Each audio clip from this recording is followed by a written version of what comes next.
बारबाटिया नूतन ग्राम अनुष्ठित कली कलुषनाशिनी सभार शतवार्षिकी महासमारोह फेब्रुआरी 4 तारिखर आरंभ हो फेब्रुआरी 16 तारिख पर्यंत चली आध्यात्मिक सांस्कृतिक तथा जनकल्याणकारी कार्यक्रम संबर्धित हेले बालेश्वर हेल्पिंग सोसाइटीर उदीयमान युव समाजसेवी तथा हेल्पिंग सोसाइटीर उपसभापति जीवन संग्राम मिश्र बन्या बात्या ठारू आरंभ करी गरीब असहाय को सहाय्य करिबा एवं गत बाहनका रेल दुर्घटना निज जीवन को बाजी लगाई क्षतिग्रस्त लोकों को हस्पिटाल रे भर्ती करबा भली महत्व कार्य बालेश्वरवासी प्रिय पात्र होई परिछन्ते।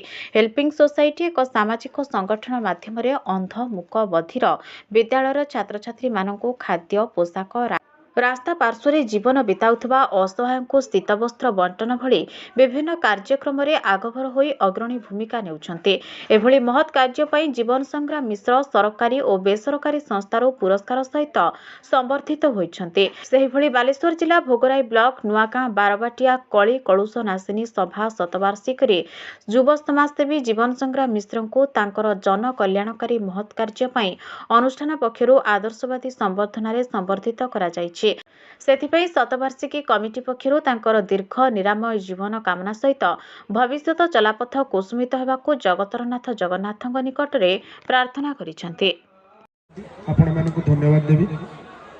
मते आज एभली गुटे सुंदर कार्यक्रम रे निमंत्रण करथिबार समस्त को धन्यवाद। मते जो माने निमंत्रित करछन सेमानकु धन्यवाद। बेसी किछि कोइबी नै एते की कोइबी ए कार्यक्रम 100 वर्ष होला चललाणी। प्रथमे धन्यवाद देवी जो मैंने 100 वर्ष या चलई आसी बर्तमान सुधा स्थायी भाव कर रखिंट 100 वर्ष पदार्पण कर धन्यवाद।